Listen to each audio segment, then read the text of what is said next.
Drew Elwell. Drew Elwell is playing an interesting build of Affinity, something with a lot of scars and Mirrodin cards, and some Glimpse of Natures.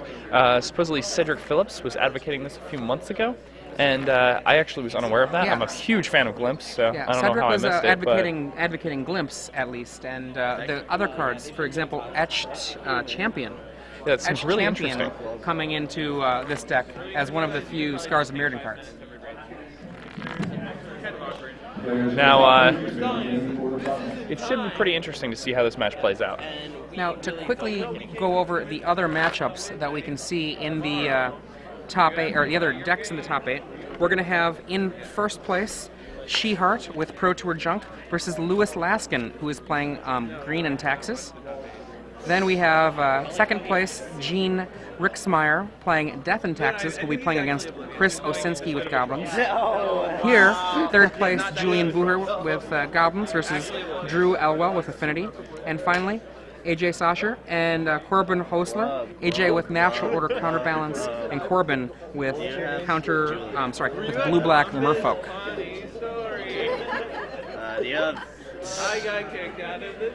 So, this should be a pretty interesting match. I'm excited to see how this Affinity deck plays out. Yeah, I am as well. Seems like it's got to be pretty awesome. Especially this person, Drew Elwell, is the only person to deliver a loss to Lewis Laskin throughout the Swiss. Wow, that's really cool, actually. Yeah. Like whenever I get a feature match, I'm just going to like write a checkbox and I'm going to write. Nick Spagnuolo, former Standard Open champion, was telling me outside that he's been watching Lewis all day, and the only match that was even close was this one. Also interesting to note that the highest game win percentage in this top 8 in the tournament at large is Drew Elwell with Affinity here. He has more game wins percent-wise than anyone else in the event. Yeah. It's true. Yeah, you can definitely resolve one. I'll keep.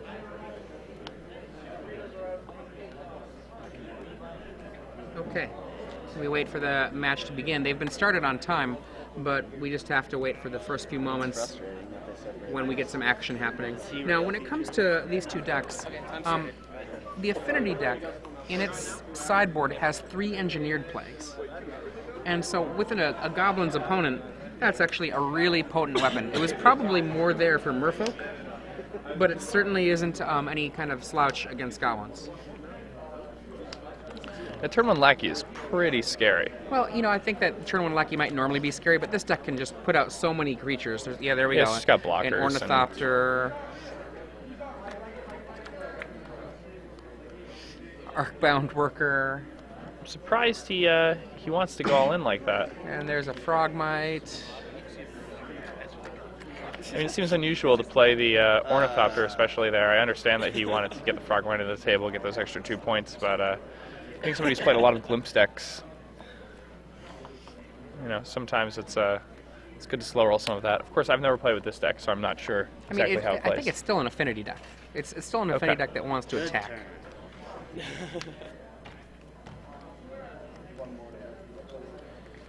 Here we have a Mox. It's a pretty good card.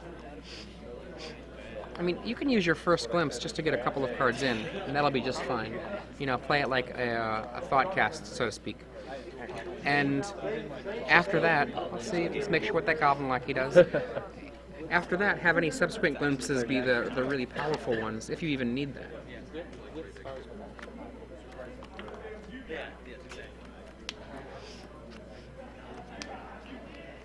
What's that card in the middle there?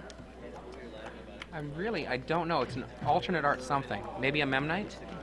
Seems reasonable. You played it for free, right? Yeah. Okay.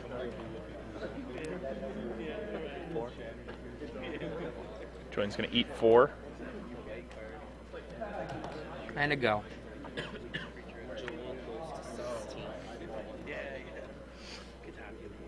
He's got a Mox Opal back there so that he has access to all of the colored cards in his deck, which are very few. 4 Disciple of the Vault, 4 Glimpse, 4 Thoughtcast. Seems about right. We have a War Chief here. Oh, Matron. Matron will probably get like an Incinerator or something Incinerator would like make that. a lot of sense. Also, what might make sense is a Ringleader, depending on what else he has in his hand. It's true. He gets the incinerator. Yep.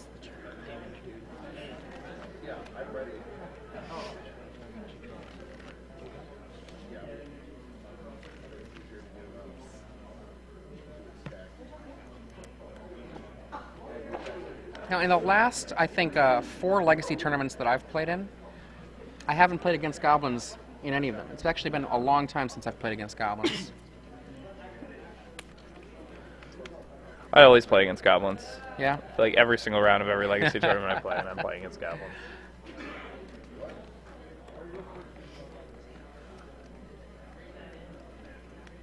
Here we have a cranial plating. 1, 2, 3, 4, 5, 6, 7, 8. Plus 8 plus 0 to Ornithopter.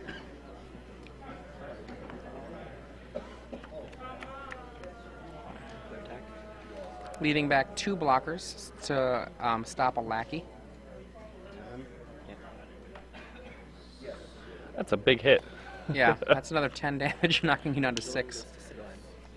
And if he can lay a Vault of Whispers, he'll be able to move that cranial plating as an instant on the next attack. I mean, Jullian's in a bad spot here. I mean, he's going to need to use the incinerator on the Ornithopter, otherwise he's just lights. I mean, it looks to me like he's going to need to have an incinerator and then probably another incinerator on this turn, or get a reasonable creature into play and use the incinerator during combat, hoping that there's not a Vault of Whispers to make the plating dance around.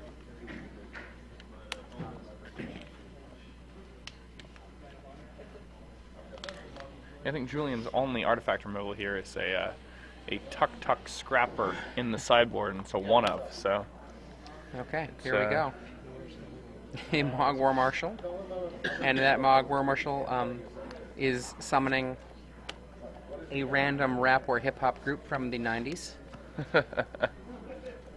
I wish I could tell what that was, but I can't quite make it out. Are we sure that's what that is? That is a Yo MTV Raps playing card, or trading card, so. Here we have, I can't tell what just came into play. Oh, Rashad informs me that that is Heavy D and the Boys.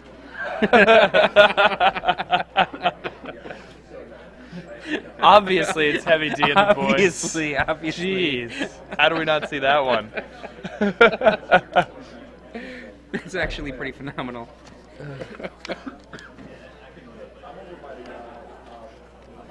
Ooh. Etch Champion. Etch Champion. That's an unblockable guy. Is that, what is that card in between the Memnite and the Arcbound? Mirror Enforcer? Okay.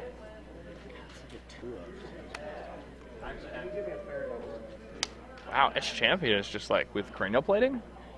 Yeah. That's the, I guess that's the combo. That's why you play the Etch Champion. I was like, huh, Etch Champion. I wonder what that's.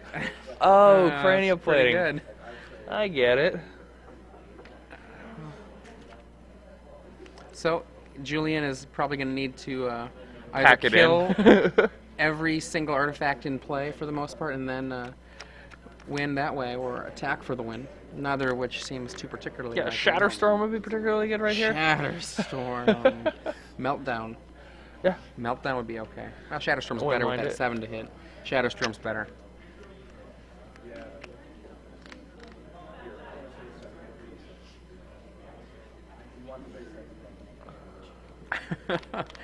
Etch Champion, you know, like, that pretty much all the time is protection from everything. Yeah. That's exciting. Yeah, I mean, protection from everything is pretty good. Usually you have to pay a lot of mana for that. You do. Okay. And in a surprise move, Drew Elwell scoops. Well, Jullian scoops. Yes, I know. Again, this is Jacob Van Lunen here with Adrian Sullivan. We are in Kansas City at the Star City Games Open Series. We're covering the quarterfinals right now, a match between Drew Elwell and Jullian Booher. Jullian Booher is armed with a Goblins deck. He's down a game. And Drew Elwell is playing a very interesting affinity list. He has Etched Champion in his deck, and we just watched that with Protection from Everything take a game home with a cranial plating. That was pretty amazing. Also in this top 8 is a junk deck, 2 blank and taxes decks, 1 death and taxes, 1 green and taxes, a natural order counterbalance, a blue-black merfolk, and besides this Goblins deck, another Goblins deck.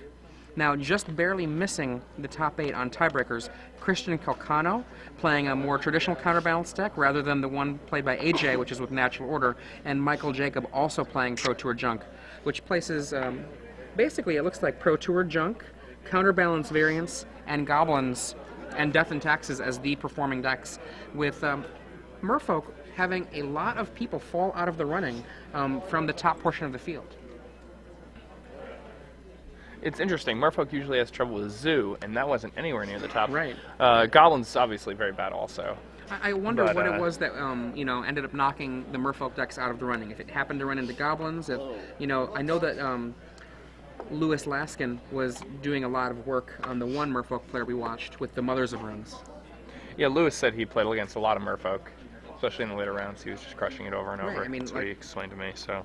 I mean, I guess with the green and taxes, cap and trade, it's like a sushi style deck where you just nibble that stuff and put it on, gobble it down. Now, there's very little that we have in terms of the Goblin deck for bringing in Tuk Tuk Scrapper. Yeah, that's. So I guess there's Pyrokinesis, which is actually pretty good against Pyrokinesis this is version actually of the deck. really potent. I mean, there's a lot of very low toughness guys. The only real dangerous card to stop that is Ravager.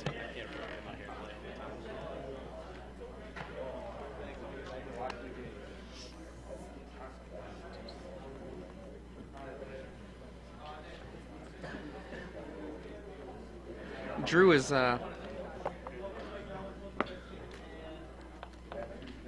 looks like he's all prepared then. He's got his sideboard choices all mapped out. And it looks like maybe about 5 or 6 cards. And given what he has here, my bet on this is going to be 3 Engineered Plagues. And after those Engineered Plagues, maybe Ethersworn Canonist. Canonist actually a pretty good card against the draws that can be Matron and Ringleader that are powered up by Warchief. Yeah, I'm actually surprised to see the Canonist in there. I think the only ways he has to cast it are 3 Springleaf Drum and 3 Mox Opal, which seems a little strange to me. I feel like he could definitely cut those 2 Darksteel Citadels and play some Ancient Dens, get up to a solid 8 white sources. That's probably not unreasonable. I mean, one thing that's nice about Darksteel Citadel, though, is having a land that won't be wastelanded.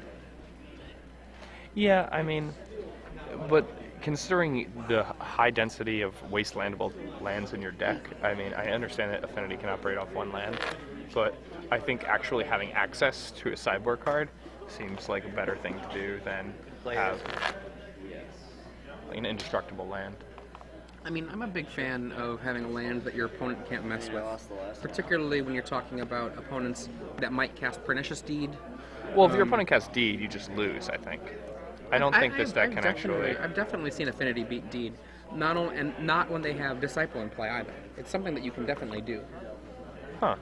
I mean, I haven't seen Affinity beat Deed. I played a deck with Deed in Extended back when Affinity was legal at Grand Prix Philadelphia, and I had the joy of playing as Affinity twice, and it was really interesting. I had some really close games, and I drew Deed, and those games were over.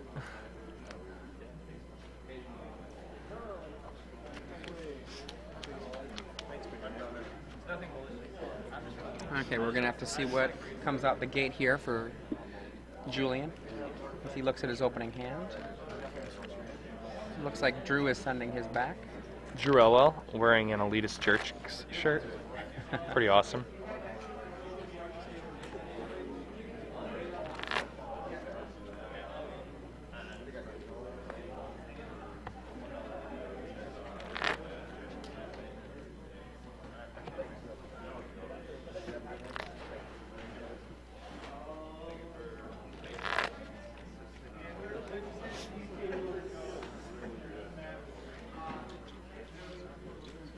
He's Drew Elwell has how many artifact lands here? He's playing 14 land in his deck, correct? Drew Elwell's list has 4 Seat, 4 Vault, 4 Tree, 2 Darksteel Citadel, and then besides actual land, 3 Mox Opal, 3 Springleaf Drum. Wow. Very. These legacy decks cheat on lands so much. It scares me. Well, I mean, you have to remember that the average casting cost of the cards deck is coming like out of his deck 0.6. is very, very low.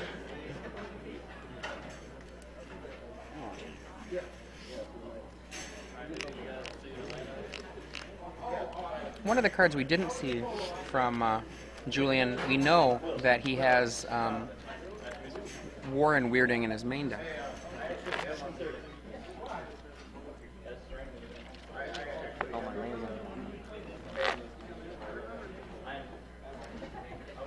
Something I've mastered over the years. These engineer plagues are going to be pretty brutal.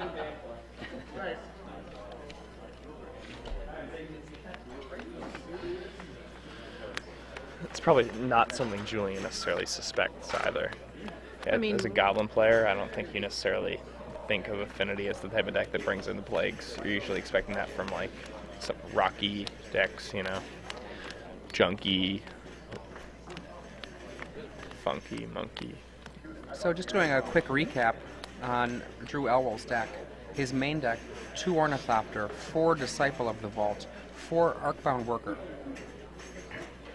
4 Frogmite, 4 Arcbound Ravager, 3 Mirror Enforcer, 4 Memnite, 2 Etched Champion, 1 Sword of the Meek, 1 Thopter Foundry, and then the mana I listed earlier, as well as 4 Glimpse of Nature and 4 Thoughtcast. Oh, leave me.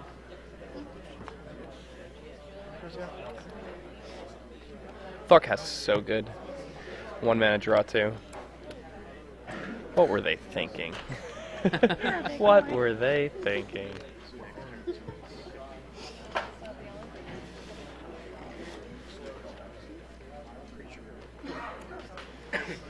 Now, unfortunately for the cheerleaders of Time Spiral, the High Tide Time Spiral deck landed just outside of top 8, losing the last round in order to try to play in.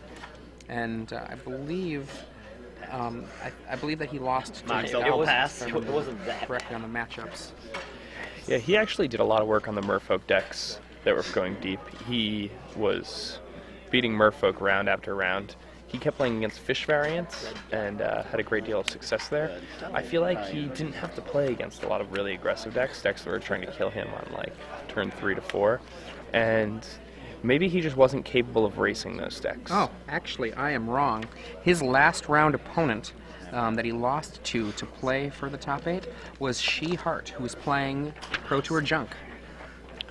That's actually pretty interesting. Yeah, well, actually, Pro Tour Junk was usually designed as a combo breaker. That was the initial thing. Pro Tour Junk was able to beat Tricks back in the day. After Dark Ritual was banned, Pro Tour Junk was known for being Tricks and was one of the more successful decks during that season. And then the most recent build that Brian Kowal has put together has 4 Hymn to Torok, 4 Thoughtseize, and then most versions still have Gerard's Verdict. Yeah, at least 1 copy. Yeah.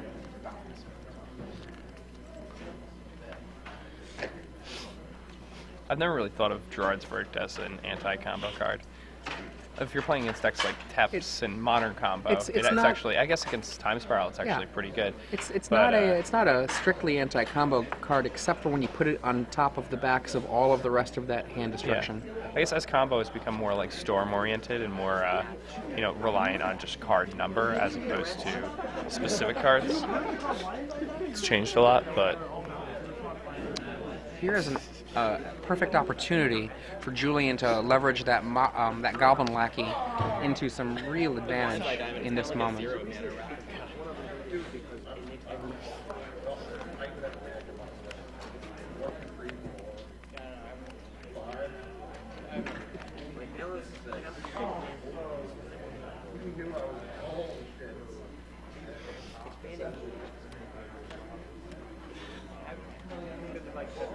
So there is not a second land in Jullian's hand here.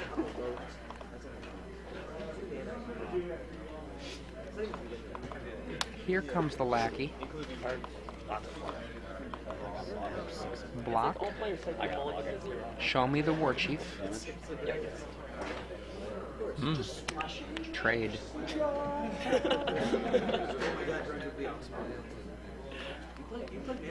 At this point, the vial can lay down a matron and search up any 2-drop, and then a 2-drop will pop down. Could be a pile driver, could be a lot of other things.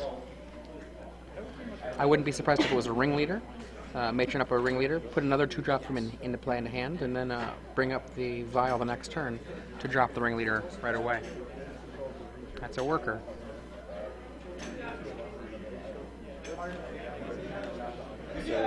I'm interested to see how the Stop Their Foundry works out for him. That was one of the cards that looked really interesting to me in this list. You're done.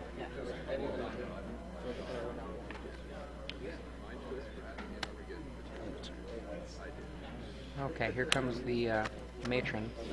Let's see what a matron retrieves.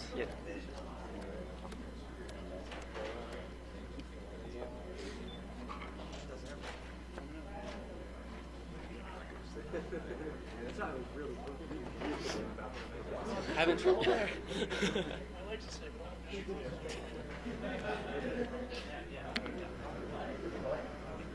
I actually would hardly even enjoy this legal. I actually would your deck. There'd be a lot more than one. Huh. That's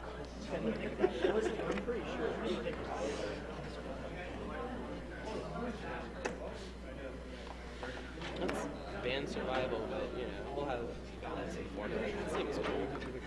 No. Pile driver, which he puts into play immediately.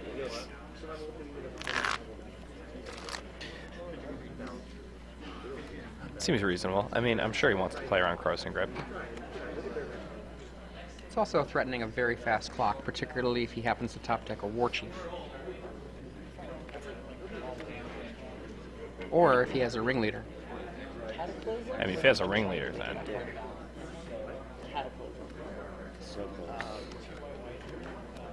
And there's the second land he's been looking for.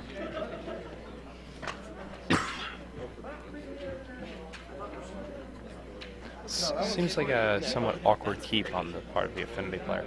His hand is not very explosive. Maybe the deck can play a long game, though.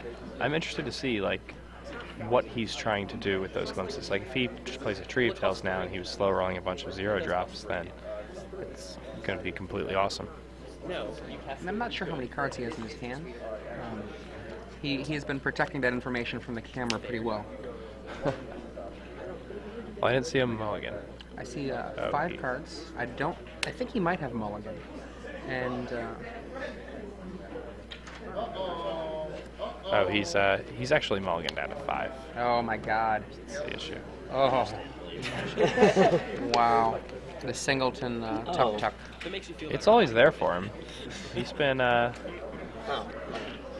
pretty lucky with that one.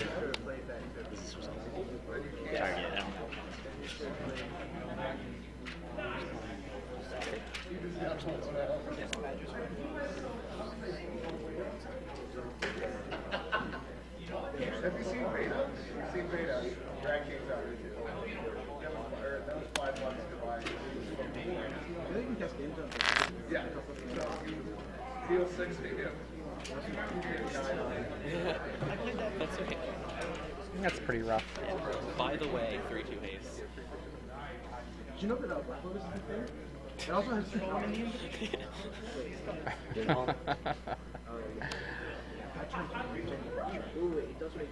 Jullian is at 19.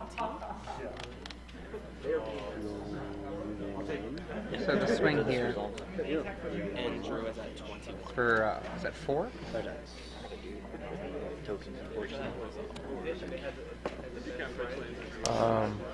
I think I would be likely to block that matron. I mean, can you just trade with a Bile Driver? It's a 1/1. So you block. Oh, that he matron responded with the Incinerator. Okay. I was confused. Oh, that token is nothing. That token in play is the remnants of the Arcbound Worker, I believe. Oh, he paid a mana and sacrificed the Copper Foundry. Okay. Yeah, you're right. Okay. No, And that is. what happened? He did that before the Arcbound worker died, so I thought it had modular, but Jullian right. played correctly and did it in response. So What do took we his have up setting there? 1-1. That part on That's the, is that a, cranial plating? I believe that is a memnite and a cranial plating. Okay.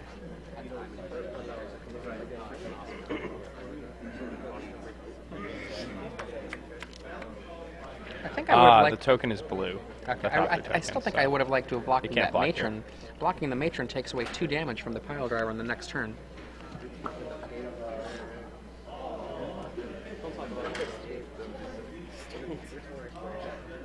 You're completely right.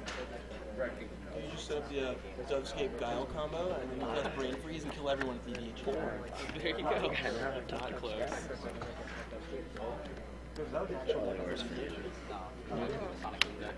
And the ring leader. Yeah, real top 4. Incinerator. War Chief. Seems good. Incinerator. His opponent exclaims, "That seems good." And here we have the War Chief getting cast, perhaps? Oh, no, just tapped to be put into play? Oh, Siege Gang is being put into play, perhaps. Yep, there's a Siege Gang. Ooh. We got... Pack it in. 1, 2, 3, 4, 5, 6. And then this is 7. These are always locker games to watch when one player mulligans very badly and the other player stumbles a bit, and then as a result of stumbling, their capabilities are like completely absurd for when they actually have their resources. Yeah, it's like MC Hammer. Actually, I think... It's definitely MC Hammer. Yeah. He's doing the classic Jacob Van Lunen pose. That's how I walk everywhere, my hands on my hips, making a perfect triangle on either side of my body. It's much better than every other way you could hold yourself. 3, 10. 7. That's got to be it. Well, I mean, it's possible if he has zeros in his hand and a glimpse. Drew is at 7 lights. I see a bunch of 2 and 3 drops Yep. here. All will be 5. And now we're going to go on to the third game. These are 2 very linear decks, essentially. Now, they both have the ability to explode out with a just huge amount of I target only damage. had 2 for a long time. And they both have the ability to kill very quickly.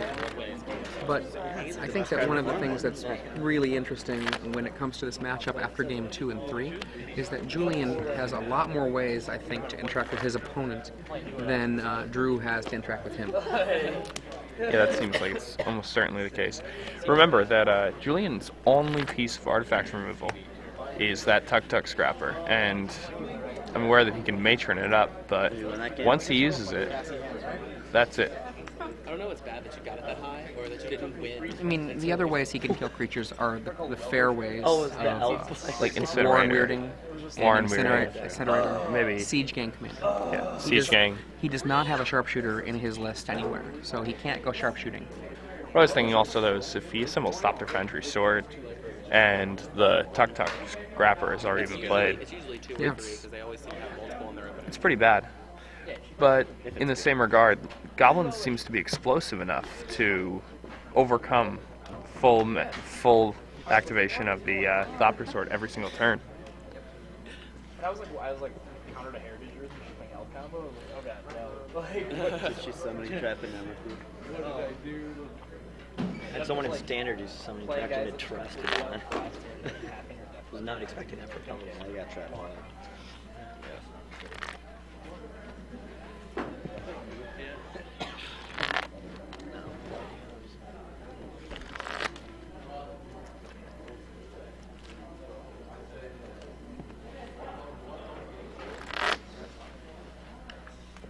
I think think it actually might be worth considering, and I could be really wrong here. I'm just conjecture. Thoughtseize might be a way to try to interact with goblins to take them off of some of these draws that are problematic. The risk of 2 life is a little bit, scary against decks that can be as explosive as goblins, but maybe you can get a little bit of wind out of their sails. Of course, a mid-game, as in turn 3 or 4, Thoughtseize does end up often looking pretty terrible. Warning for looking at extra card picture. It's not a big deal. You haven't seen it. You haven't received any other warnings for that, have you? Okay. That's fine. Jullian's getting a warning here. He accidentally flipped up a card of Drew's deck when he was shuffling. It was a Frogmite. Nothing too interesting. Just going to be a warning. I've never really liked warnings like that, especially when judges are watching. You know, what's the point?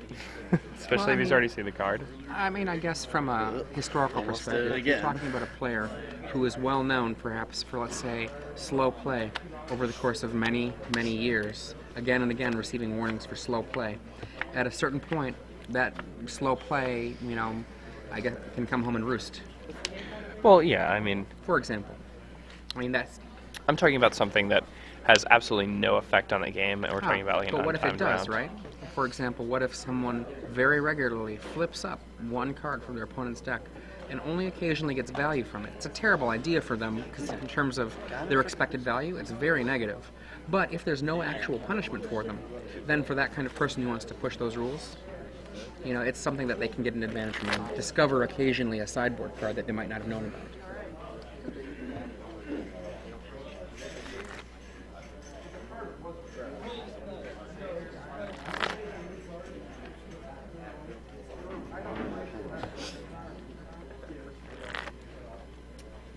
This is awkward. I think he injured your pen. Oh, did you? I think I grabbed it. He was pointing at the pen. Okay. I'm going nuts. I think I've only done that 3 times. I'm just doing that to mess with you, obviously. Yeah, so this Affinity deck seems to mulligan a lot. Again, 14 land seems like a somewhat risky Don't worry, there will. proposition. I've seen 14 land decks that are like dedicated combo decks that need very few land to operate, and I guess this deck could fall into that area, but in the same sense, it needs to get its artifacts going. You can draw the wrong half of your deck with only 1 land and not have a keepable hand. Here we have 6 cards for Drew. Drew on the play in this important 3rd game. I think being on the play here is an incredible advantage in this matchup.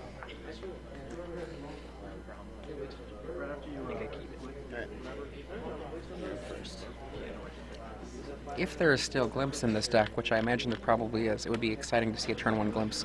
Ooh, there's the first half of what could start a turn 1 Glimpse. Well, I guess...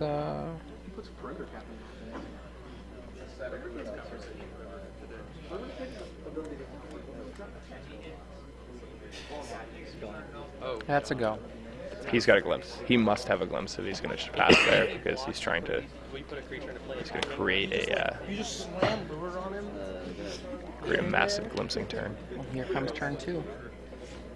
Second artifact land. Do you have another artifact land? Hopefully. I don't. No, it doesn't look like it. Okay, so Memnite turning on his Mox. If he blocks, you put a creature into play, tap and attacking. I don't think that works well.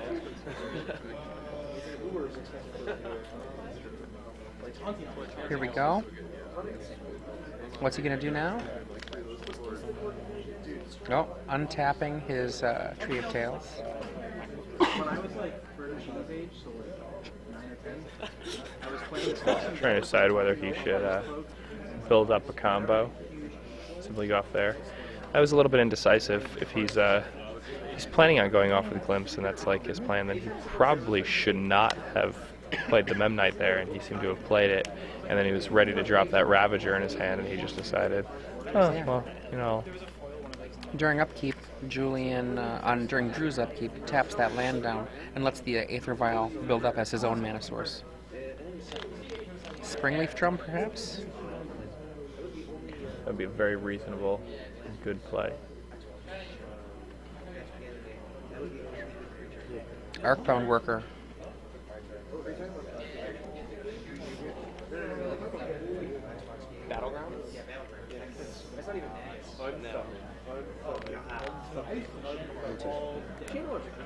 Did he have the springleaf drum?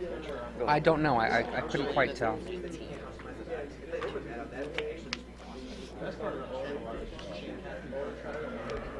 I find that somewhat unusual that he would play an Arcbound worker if... Just like playing Chandelier, you just start casting contracts from below until they're dead. Why not?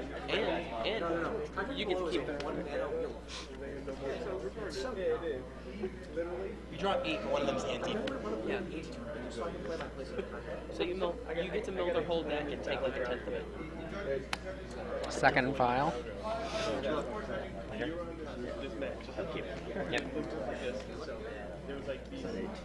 And once again, a port going to be locking down that Tree of Tails. That's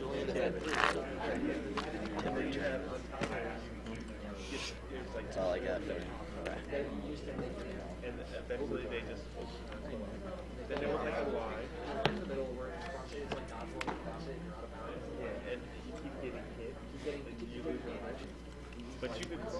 There's a Pyrokinesis in that hand. That's a pretty impressive card. I believe there's an Engineered Plague in Drew's hand. So that's pretty exciting. Did you play through the story mode of that game? I never want to hear a Raging Goblin and a Golden Plants ever again. Actually, Yeah. Should I attack with the Memnite? Wouldn't it be better to attack with the Arcbound worker here? I feel like it would. Yeah, he can't make that play.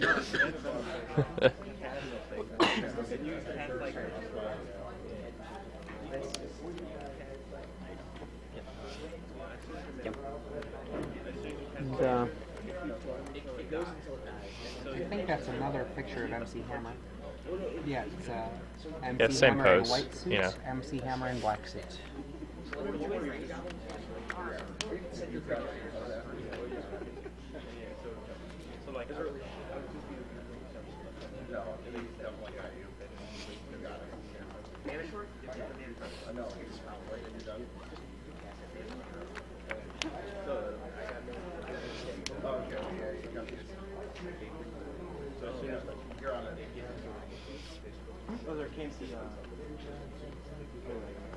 Now,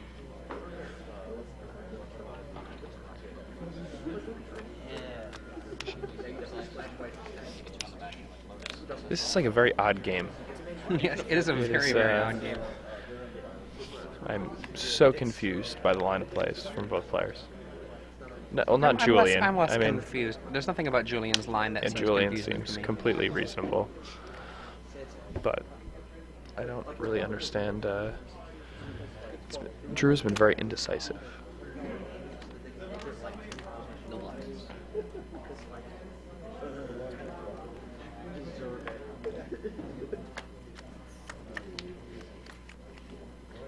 He's at 18. yep. Drew goes to 18.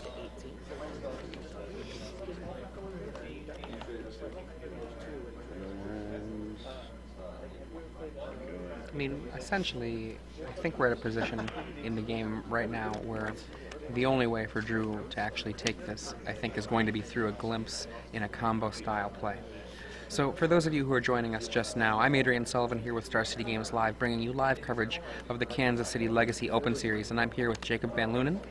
We're watching the quarterfinal matchup between Drew Elwell and Jullian Booher. Drew is playing a affinity list, which is running Glimpse, as well as a package of Sword of the Meek and Thopter Foundry. And Jullian, his opponent, is playing a black-red goblins with the splash of black for Warren Weirding. On the table are 2 MC Hammer tokens, which represent Goblin tokens created by Goblin War Marshal. That was flashed into play by an Aether Vial. Jullian has 2 Aether Vials in play right now. One is set at 1 counter, the other at 3. Drew has been sandbagging a glimpse of nature. He also has an engineered plague in his hand. He's unable to play the engineered plague because Jullian has been tapping down his mocks with the Rishnon port that he has. Okay, now a Thoughtseize, the Thoughtseize I was talking about earlier. So the Thoughtseize came in. This is interesting. Go ahead and take it. Now, Yeah. the Thoughtseize can take, I think, a couple of different cards here. Pyro is a really, really potent card. Yeah, that card is maybe older than one of our competitors. It's an old card from, I believe, 1993 or 4. Probably 1994, I'm guessing. And it can split 4 damage. It's a pitch spell in the same way Force of Will is. And I believe it's actually 1995. is it 1995? Yeah. You could be correct there. But then the other card of note to me is the War Chief, which can make the can make the Engineered Plague in his hand much less valuable. Oh, of course. I mean, giving everything +1/+1 is just so huge. War Chief does not pump the other goblins, though. War Chief just gives them haste and makes them cheaper. So the plague is still That's very a good valuable. point. That's a good point. It's not Yeah. a. It's not a Goblin King. It's not Goblin King. My Yeah. bad. Pardon me. It's been a long day. It's been a It's very, okay. It's been a I very understand. long day. So Drew's got a pretty big decision here. I mean, there are a lot of cards that matter. I think the only way he could possibly win is through a glimpse play. So he probably just wants to take the Pyro. Playing Thoughtseize and attempting to just delay the inevitable seems like a pretty poor series of plays, but I feel like what he really wants to do here is just take the Pyrotechnics, hope he rips the land next turn, and then just try to chain out with the Glimpse. See, there goes the Yeah. War Chief. Huh. That's interesting. I feel like that's just going to delay the inevitable now. With the Pyrotechnics in hand, it's almost impossible to lose, even if he glimpses. Of course, an Engineered Plague changes a lot.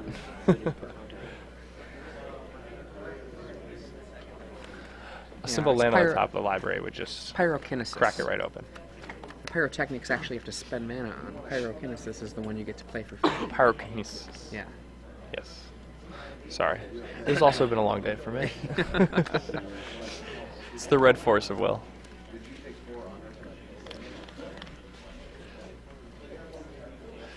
It was, I feel like Fire Blast was supposed to be the more balanced version of Pyrokinesis. That didn't really work out too well.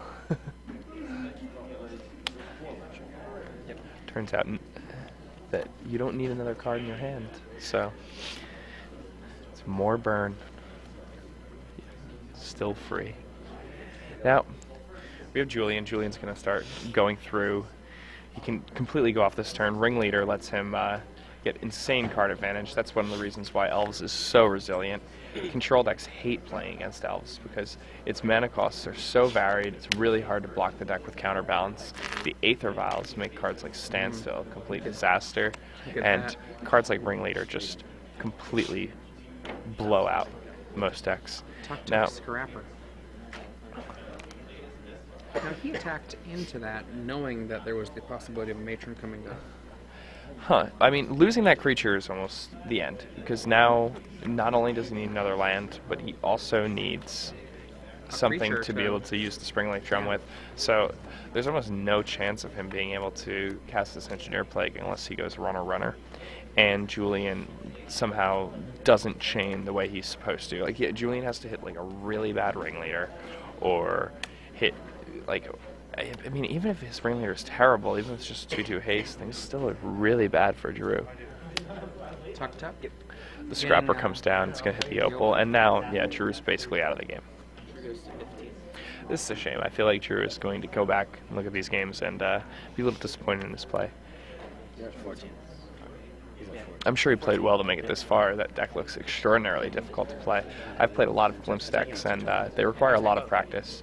You really need to know when it's time to go off. You need to, bide your time. And I think in the beginning of this game, he was like trying to show that discipline, and then he kind of just lost focus and was playing a half combo, half aggro game plan. And you really just need to choose one route and stick with it the whole way, because if you try to play two paths at the same time, you just end up in a really bad spot way too often.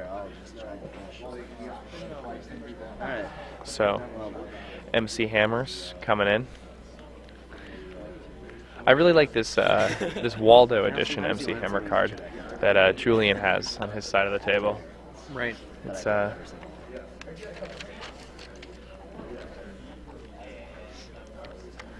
now Drew hasn't scooped yet, but this game looks like it's all but over at this point. Feasible still and stuff. Yep.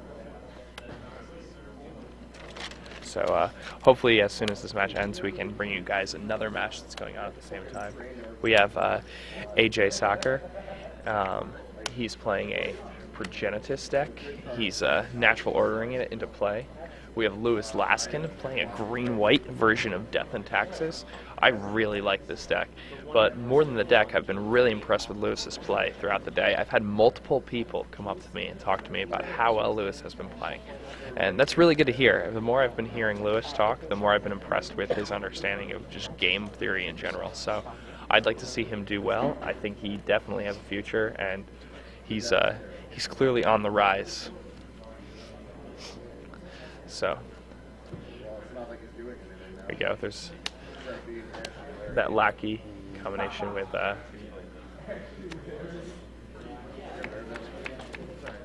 supporting down that land. Drew is may as well have no permanents on the table. And this port is doing a lot of work. A lot of people were laughing about the There we go.